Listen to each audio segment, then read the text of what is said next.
Di sini Dewi Bulan sebagai muslimah mau mempraktekkan yang bagaimana supaya makan babi itu halal. Ini babinya, enak kan? Tapi sebelum makan babi yang baik dan benar, harus ada etikanya buat teman-teman muslim, muslimah yang kepengen banget makan babi tapi tetap halal. Bagaimana caranya? Pertama-tama Anda harus membaca Bismillahirrohmanirrohim dulu, lalu diteruskan dengan Al-Fatihah. Kita mulai ya, kita mulai bagaimana praktek makan babi tetap halal. Bismillahirrohmanirrohim. Alhamdulillahirrabbilalamin. Ar-Rahmanirrahim. Maliki yaumiddin. Iyyaka na'budu wa iyyaka nasta'in. Ihdinas siratal mustaqim. Siratal ladzina an'amta 'alaihim ghairil maghdubi 'alaihim waladdallin. Ya, tadi kita sudah baca bismillah dan kita sudah baca Al-Fatihah, tinggal disantap.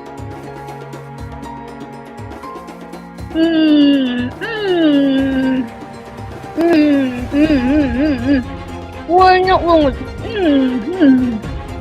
Enak weh. Enak banget nih, babinya enak banget. Biar tambah enak, itu tadi dibacakan Al-Fatihah dulu. Makanya saya menyarankan MUI ya untuk menghalalkan daging babi. Nah, ini undangan makan babi yang baik dan benar untuk Pak Anwar Abbas, untuk Habib Rizik, untuk Ustadz Abdul Somad. Nah, ibu tadi itu menghalalkan yang haram. Jadi ya tindakan dia dan perbuatan dia ya kalau dia beragama Islam ya jelas-jelas itu sebuah penafsiran dan penyimpangan ya. Pasal 29 ayat 2 itu dinyatakan negara menjamin kemerdekaan setiap penduduk untuk memeluk agamanya dan beribadah sesuai dengan agama serta kepercayaannya itu. Lalu kenapa kok yang bersangkutan mengacak-acak ajaran agama Islam gitu? Berarti yang bersangkutan telah melanggar konstitusi. Timbul pertanyaan pada diri saya, kalau ada orang melanggar konstitusi, baik, ya apa yang harus dilakukan? Lina Mukerja beragama Islam dan dia sudah diproses oleh pihak kepolisian dan bahkan kalau nggak salah sudah dibawa ke pengadilan ya. Ya orang ini juga sama menurut saya. Masa yang Lina Mukerja diproses lalu yang ini tidak diproses, itu bagaimana? Kok ada diskriminasi hukum? Bismillah, lupa. Aku penasaran banget sama yang namanya kriuk babi ya. Orang bercanda tidak bermaksud menista agama dan sudah minta maaf, tetap di penjara. Ini ada orang membubarkan ibadah yang jelas-jelas penistaan agama keji dan biadab, malah dibebaskan. Apakah keadilan cuma milik mayoritas saja, sedangkan yang minoritas cuma bisa minta keadilan sama Tuhan? Jadi mohon para hakim yang terhormat dan jaksa di Pengadilan Negeri Palembang, segala tuduhan dan dakwaan penistaan agama terhadap Lina Mukerja harus batal demi hukum. Dan Lina Mukerja harus dibebaskan. Lina Mukerja tidak menista syariat Islam saat ia baca bismillah sebelum makan babi. Kalian menganggap semuanya penistaan agama, padahal apa yang disampaikan itu ada datanya, ada ayatnya, ada hadisnya, semua tertulis, tidak ada yang ditutup-tutupi, tidak ditambahkan dan tidak dikurangi. Mengenai data itu tidak salah, itu menurut saya, karena sumbernya jelas, alamat hadisnya di mana, nomor berapa. Kalau ayat Al-Quran ditulis ayatnya, suratnya, ayat keberapa, surat keberapa, ditulis oleh Sunnah Channel, Sunnah Rasul atau Nabi Channel, Nabi YouTube Channel. Ditulis semuanya, sumbernya dari mana mereka ambil, semuanya tertulis. Berbeda dengan penghinaan Kainama CS terhadap iman kekristenan, sumbernya tidak jelas. Sekali lagi, apa yang mereka bahas, yang saya maksud di sini adalah Nabi asli dan Channel Rasul. Itu mereka mengambil sumber dari Al-Quran dan hadis. Ya, jangan sedikit-sedikit lapor, sedikit-sedikit minta pihak yang berwajib supaya ditangkoi, supaya ini, supaya itu. Jangan seperti itu. Pihak yang berwajib banyak sekali pekerjaan mereka. Jangan kita minta lagi kepada pihak yang berwajib untuk mengurus tentang hukum penistaan agama. Ya, Bahkan itu dimulai semua dari pihak sana. Para mukallaf, bagaimana hinaan mereka terhadap Yesus. Seperti Yahya Waloni. Semua tuduhan Yahya Waloni sumbernya bukan berdasarkan Alkitab. Ketika ditanya, ia tidak bisa jawab. Di mana suara Majelis Ulama Indonesia ketika oknum-oknum dari umat Islam menghina Yesus, menghina Alkitab. Meminta kepada aparat dan kepada pemerintah agar melakukan tindakan-tindakan terhadap akun sunnah Nabi. Apakah layak orang begini menjadi juru penyelamat? Apakah Nabi semuanya kerjaannya melakukan sesuatu dengan cara merampas dan seterusnya, merekayasa untuk menumpuk kekayaan dengan cara ya menyakiti dan mengambil hak orang lain dan seterusnya dan disebut tidak layak menjadi nabi dan seterusnya. Itu banyak lah, saya nggak tega untuk menyampaikan di tempat ini, nggak tega. Akun sunnah Nabi ini berbahaya, mengutip ayat Al-Quran ini bahaya, sehingga aparat harus segera melakukan langkah-langkah preventif. Jangan sampai menunggu kasus heboh, menunggu masyarakat marah, baru kemudian datang untuk melakukan langkah-langkah. Sumbernya atau dalang di balik pelarangan pendirian rumah ibadah adalah MUI. MUI membuat surat yang mana melarang sebenarnya pendirian ibadah ini. Desakan pembubaran Majelis Ulama Indonesia bergema di media sosial. Kan baru aja kemarin kita denger nih ya statement dari Wakil Ketua MUI Anwar Abbas yang meminta Densus 88 dibubarkan. Ternyata maksud permintaan Densus 88 dibubarin itu ini toh, untuk melindungi para gerombolan garis keras agar gak ditangkap seperti sekarang. Dari mana sih kader-kader radikal ini? Kalau kita perhatikan ya, forum-forum dakwah kita sering diisi oleh ustadz-ustadz berpandangan intoleran. Dikit-dikit benci sama agama lain. Oleh sebab itu masyarakat minta MUI dibubarin. Sebetulnya sih MUI perlu juga audit keuangan, karena itu lembaga yang menggunakan dana negara.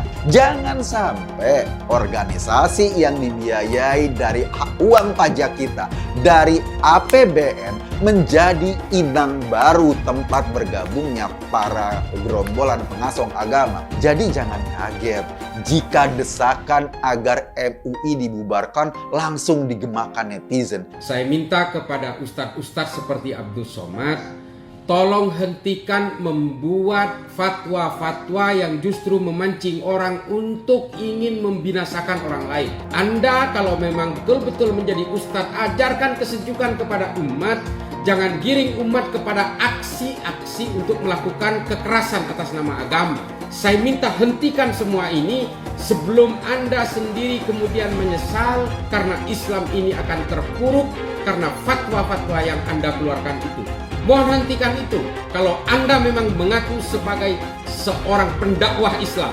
Ustadz Kondang Abdul Somad menyatakan hukumnya kepala daerah mengizinkan umat beragama lain mendirikan rumah ibadah seumpama kelenteng atau gereja dan lain sebagainya. Lantas kemudian dia menyatakan ini dosa jariah. Lalu kemudian mengutip sabda Nabi Sallallahu Alaihi Wasallam. Ustadz Abdul Somad malah menjadi pelopor intoleransi. Seandainya ada kepala daerah atau pejabat publik yang terinspirasi oleh fatwanya lalu bersikap intoleran kepada rakyatnya yang tidak beragama muslim atau non muslim yang hendak mendirikan rumah ibadah, bisa jadi ini jadi dosa jariah. Hati-hati dengan itu semua. Semestinya Ustadz Abdul Somad minta maaf sajalah. Bagaimana dalam agama Islam seorang muslim karena jabatannya dia memberi izin berdirinya rumah ibadah seperti kelenteng, gereja, dia dapat dosa jariah, mengalir terus sampai hari kiamat. Setiap berbunyi teng teng, bisa dibelangkung malaikat, teng kelompang, teng kelompang, teng kelompang, teng kelompang. Rasakanlah tuh. Rasakan. Itulah yang ditempelkan salib di belakang ambulan. Kalau masjid kita punya ambulan, balik dari sini ambil pilok. Pilok itu lambang yang ada di ambulan, ganti dengan bulan sabit. Orang kafir itu di neraka. Yang dimaksud patung Yesus Kristus, patung Brahma bin Hindu Siwa, patung semua patung itu jadi bahan bakar di neraka. Nanti membakar orang yang menggambarnya. Apakah ini adalah Tuhan, Bapak sekalian? Tidak, ini bukan Tuhan. Kalau dia punya tangan kayak manusia, tangannya 4. Kalau gitu kalau ada barangnya 8 gimana? Tambah lagi tangannya. Apakah ini adalah Tuhan, Bapak sekalian? Kalau ada yang bilang ini adalah Tuhan, tanya Tuhannya yang mana? Yang kiri atau yang kanan? Dia ketawa terus dan dia sejahtera karena itu dia makan terus seluruhnya. Agama Kristen Tuhannya sudah mati di kayu salib. Abdul Somad dan dari MUI juga memandang ini bukan penistaan agama, ya. Disinggung. Apakah perlu saya minta maaf? Udah terjawab. Nah, ajaran saya. Ustaz Abdul Somad kalau mau diperkarain, perkarain. Kalau mau dilaporin, laporin. Kita ngomong begitu sah-sah saja, nggak ada salahnya. Allah yang bilang kok. Pancasila Soekarno, ketuhanan ada di pantat. Anak Tuhan dari mana? Kalau Yesus anak Tuhan, bidangnya siapa?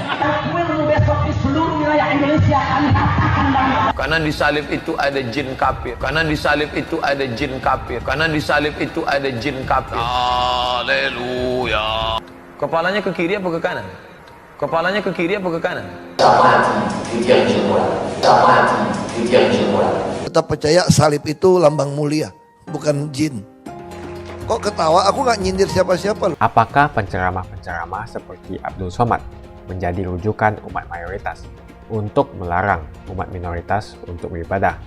Apakah dengan begitu mereka bisa mendapatkan tiket untuk masuk surga? Para pemuka agama harus sadar bahwa menolak pembangunan gereja bukan saja bertentangan dengan konstitusi, tapi bertentangan dengan ajaran agama itu sendiri. Apakah penceramah-penceramah itu percaya bahwa melarang dan menghambat orang untuk beribadah, bahwa mereka bisa masuk surga? Publik pun langsung bersuara lantang. Cuma di Indonesia, gereja disegel, bak tempat maksiat. Jangan pakai alasan izin untuk menghalangi ibadah umat non-muslim, terutama umat minoritas yang beragama Kristen. Kalau izin belum lengkap, bantu lengkapi izinnya, bukan malah disegel. Jadi jelas kalau kita bandingkan dengan masalah izin, terjadi ketidakadilan antara umat minoritas dan umat mayoritas. Seperti yang kita ketahui, banyak sekali musola yang tidak mempunyai izin. Umat mayoritas bisa membangun rumah ibadah tanpa izin. Ini berbanding terbalik dengan umat minoritas. Mau berdoa saja memerlukan izin. Membangun rumah ibadah, meminta izin, pasti dipersulit. Sesulit-sulitnya. Dewi Bulan mau mempraktekkan bagaimana makan babi kecap yang baik dan benar. Ya. Nah, di sini Dewi Bulan sebagai muslimah mau mempraktekkan yang bagaimana supaya makan babi itu halal. Saya mau nunjukin babi, ini babi kecap, ini babinya, enak kan? Oh, ini babinya nih, ya babi kecap, enak.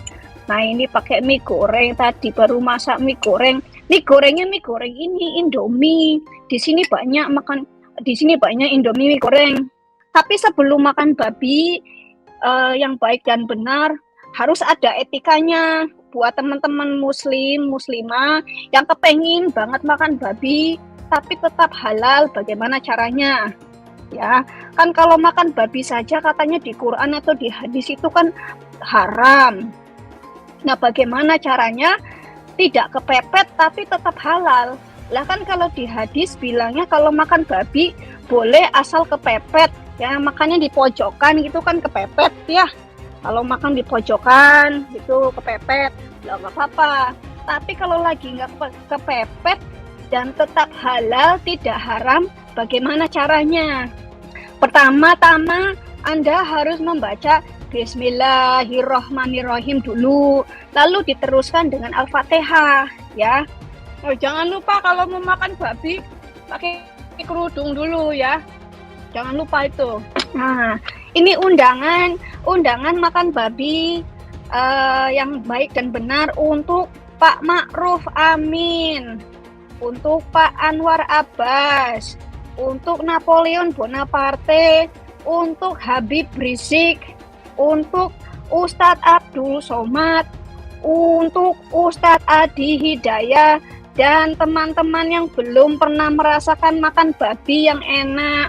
Nah, buat mu'alaf, ya sampean udah pernah makan babi, ya Anda rugi kalau sekarang nggak makan babi, ya. Kita mulai ya, kita mulai bagaimana praktek makan babi tetap halal. Ya, kita doa dulu ya. Bismillahirrahmanirrahim. Alhamdulillahirabbil alamin. Ar-Rahmanir-Rahim. Maliki yaumiddin. Iyyaka na'budu wa iyyaka nasta'in. Ihdinas siratal mustaqim. Siratal ladzina an'amta 'alaihim ghairil maghdubi 'alaihim waladdallin. Kalau Dewi Bulan nggak pakai amin, langsung tancap. Ingat, ini babinya. Wow, babi kecap. Ya, tadi kita sudah baca bismillah dan kita sudah baca Al-Fatihah, tinggal disantap.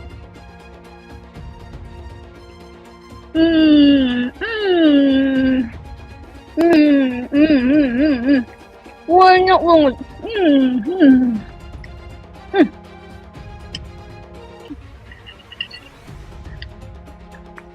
Wah, enak banget. Enak banget. Makanan paling enak sedunia. Ayo Pak Anwar Abbas, saya undang makan babi ya. Makan babi haram jadi halal. Makanya saya menyarankan MUI ya untuk menghalalkan daging babi. Oh, enak ya. Enak ya.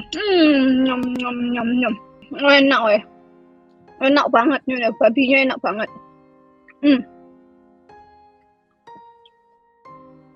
Wah. Wah. Jangan lupa, biar tambah enak itu tadi dibacakan Al-Fatihah dulu, ya. Tapi nggak usah pakai amin. Kalau amin makannya nggak banyak. Kalau nggak pakai amin makannya bisa banyak. Oh, jangan lupa kalau mau makan babi pakai kerudung dulu ya. Jangan lupa itu. Jadi nggak boleh pakai pelontosan. Karena kan baca Al-Fatihah. Kalau pakai baca Al-Fatihah itu harus pakai beginian. Gitu.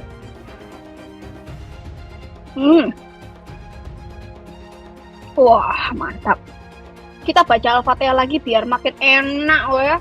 Bismillahirrahmanirrahim. Alhamdulillahirabbil alamin. Ar-Rahmanir-Rahim. Maliki yaumiddin. Iyyaka na'budu wa iyyaka nasta'in. Ihdinas siratal mustaqim. Siratal ladzina an'amta 'alaihim ghairil maghdubi 'alaihim waladdallin. Tuh kan enak ah. Nah, makan babi pakai Al-Fatihah ya, Al-Fatihah. Ntar Dewi Bulan ajarin, kalau nggak bisa baca Al-Fatihah, ntar Dewi Bulan ajarin. Ini dimakan dulu mie-nya. Ini yang terakhir deh ya. Aduh, udah kenyang. Makan babi, pakai kecap biar mantep baca Al-Fatihah. Pakai sambel biar makin mantep baca Al-Fatihah. Oh, enak ya. Ya, Pak Ma'ruf Amin ya. Saya undang makan babi di rumah saya. Pak Anwar Abbas saya undang juga makan babi di rumah saya. Atau nanti kita ketemuan di Eropa. Tahun depan saya mau ke Eropa, mau makan babi yang banyak. Tahun depan juga sekalian saya mau ke Mesir ya, mau makan onta. Tapi saya nggak mau makan kencing, nggak mau minum kencingnya lo ya. Aduh, gila nih minum kencing onta itu biar untuk si ini aja Pak Anwar Abbas saja yang suruh minum kencing onta itu, atau suruh Napoleon Bonaparte itu aja yang suruh minum kencing onta. Saya emang nggak mau minum kencing onta. Duh, kayak nggak ada minuman lain aja. Nah, Ibu tadi itu menghalalkan yang haram. Jadi ya tindakan dia dan perbuatan dia ya kalau dia beragama Islam ya jelas-jelas itu sebuah penafsiran dan penyimpangan ya. Kalau seandainya dia itu tidak beragama Islam ya berarti dia telah memprovokasi umat Islam ya. Mungkin mengejek, meledek orang Islam gitu kan. Jadi menurut saya ini tindakan yang bersangkutan sangat berbahaya ya. Karena akan bisa mengganggu keamanan dan ketertiban serta kerukunan hidup beragama dan antarumat beragama di Indonesia. Karena kata-kata yang bersangkutan menurut saya ya terus terang ya banyak sekali yang mengirimin saya video tersebut ya intinya ya merasa ya dihina, ya dilecehkan ya, oleh yang bersangkutan. Jadi agama Islam dilecehkan oleh yang bersangkutan dan juga ada kesan ya bahwa yang bersangkutan juga merendahkan ya orang Islam, itu kesannya. Jadi menurut saya ini adalah sebuah tindakan yang tidak terpuji ya. Dan kalau seandainya kita hubungkan dengan konstitusi kita pasal 29 ayat 2 itu dinyatakan negara menjamin kemerdekaan setiap penduduk untuk memeluk agamanya dan beribadah sesuai dengan agama serta kepercayaannya itu. Lalu kenapa kok yang bersangkutan mengacak-acak ajaran agama Islam gitu? Berarti yang bersangkutan telah melanggar konstitusi. Timbul pertanyaan pada diri saya, kalau ada orang melanggar konstitusi, ya apa yang harus dilakukan? Lina Mukherjee beragama Islam dan dia sudah diproses oleh pihak kepolisian dan bahkan kalau nggak sudah dibawa ke pengadilan ya. Ya orang ini juga sama menurut saya. Masa yang Lina Mukherjee diproses lalu yang ini tidak diproses itu bagaimana? Kok ada diskriminasi hukum, diskriminasi penegakan hukum? Kan saya yakin dan percaya ya.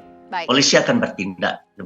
Saya yakin dan percaya bahwa polisi tidak akan membiarkan hal ini akan berketerusan karena ini akan mengganggu ketertiban dan keamanan dalam bermasyarakat. Jumpa lagi dengan saya di channel Jonas Leong. Sebelum kita membahas tentang penutupan atau penyegelan gereja, terima kasih banyak buat kalian yang sudah like dan subscribe di channel Jonas Leong. Menurut kalian kenapa ada keinginan untuk menutup dan mengganggu rumah ibadah agama minoritas, terutama umat Kristen?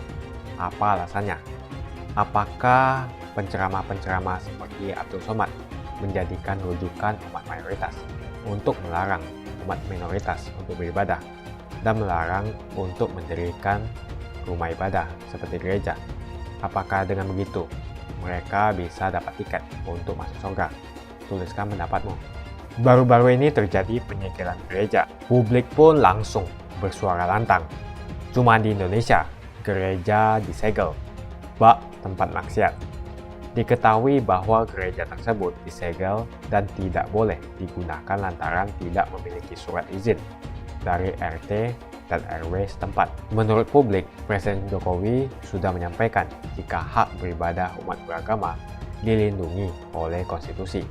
Jadi jangan sampai konstitusi kalah dengan Pak RT dan Pak RW. Lebih lanjut, publik mengatakan bahwa kebiadaban penyegelan rumah ibadah ini harus dihentikan sekarang juga karena sudah melanggar konstitusi. Jangan pakai alasan izin untuk menghalangi ibadah umat non-muslim, terutama umat minoritas yang beragama Kristen. Kalau izin belum lengkap, bantu lengkapi izinnya, bukan malah disegel. Kepala daerah seharusnya menegakkan konstitusi dan menjamin kebebasan beribadah bagi warganya. Malah ada pemimpin daerah yang melakukan penolakan terhadap gereja. Ini bertentangan dengan konstitusi dan melukai semangat keberagaman dalam kehidupan bersama di negeri yang beragam ini. Padahal jelas dalam SKB 2 Menteri bab 1 pasal 3, orang Kristen yang mau bikin rumah-rumah doa di rumah atau di ruko tidak perlu meminta izin. Pembubaran selalu menggunakan alasan izin. Saya pikir tidak usahlah menggunakan alasan izin karena ada puluhan ribu musola di Jawa Barat dibangun tanpa menggunakan izin. Bagaimana di seluruh Indonesia? Mungkin ada ratusan ribu hingga jutaan masjid di Indonesia tidak memiliki izin. Jadi jelas kalau kita bandingkan dengan masalah izin, terjadi ketidakadilan antara umat minoritas dan umat mayoritas. Seperti yang kita ketahui, banyak sekali musola yang tidak mempunyai izin. umat mayoritas bisa membangun rumah ibadah tanpa izin. Ini berbanding terbalik dengan umat minoritas. Mau berdoa saja memerlukan izin. Membangun rumah ibadah meminta izin pasti dipersulit, sesulit-sulitnya. Lagi pula dalam SKB 2 Menteri bab 1 pasal 3, di sana disebutkan bahwa rumah-rumah doa seperti rumah atau ruko tidak perlu meminta izin. Jadi jika umat minoritas seperti orang Kristen yang mau bikin rumah-rumah doa di rumah atau di ruko, tidak perlu meminta izin. Pada pasal 13 dan pasal 14 Peraturan Bersama Menteri Agama dan Menteri Dalam Negeri (BBM) nomor 9 dan 8 tahun 2006 mengamanatkan kepala daerah untuk memberikan izin, sementara sebagai bentuk fasilitasi negara dalam mencarikan solusi pendirian rumah ibadah. Jadi di sini pemerintah harusnya membantu dan memfasilitasi dalam mencarikan solusi pendirian rumah ibadah. Masyarakat harus dididik untuk saling menghargai hak beribadah masing-masing umat. Penindasan terhadap hak beribadah umat Kristen sudah berlangsung terlalu lama dan sudah saatnya untuk dihentikan.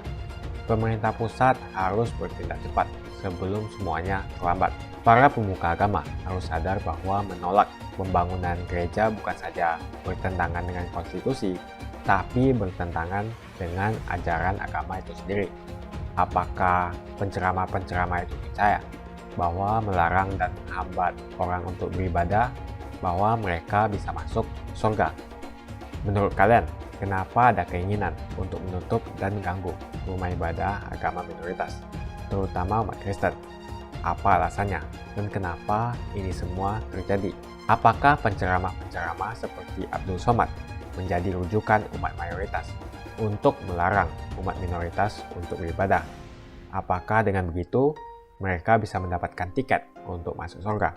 Begitu saja opini saya hari ini. Tuliskan opini kalian tentang warga yang menyegel gereja. Apa pendapatmu? Dan tuliskan pendapatmu kenapa banyak sekali warga yang senang sekali melakukan penyegelan atau pelarangan terhadap gereja. Jika kalian suka dengan video yang saya sampaikan, pastikan Anda semua menekan like di video ini dan bagikan video ini ke teman dan family Anda supaya mereka semua mengetahui tentang informasi ini. Tekan tombol subscribe dan bunyikan lonceng notifikasi supaya kamu tidak ketinggalan info dari channel Jonas Leong.